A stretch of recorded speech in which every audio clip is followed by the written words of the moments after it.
Well, police appear to be playing some sort of waiting game here. You can see outside the East Precinct what was a crowd of a couple hundred people is probably down to 50, 75 stragglers here outside the East Precinct.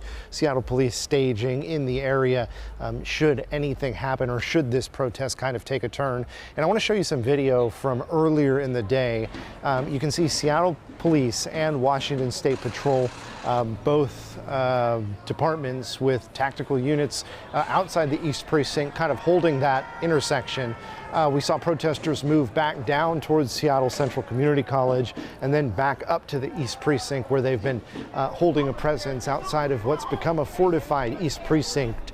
Police putting barricades, chain link fences up to try to prevent any further damage. And I want to show you video that we got from SPD. Keep in mind, it is a little bit graphic, and it was released by and edited by SPD, about 45 seconds long, that shows some of the fireworks that police had thrown in their direction, some of the other objects, as officers were kind of dealing with some of that interaction with the crowd there.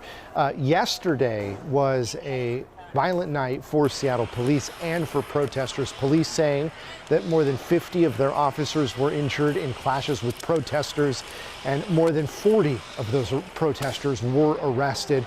A much different scene than we're seeing back out here live, as it remains calm. Police appearing to be trying to wait out the remaining protesters outside the East Precinct. Back to you.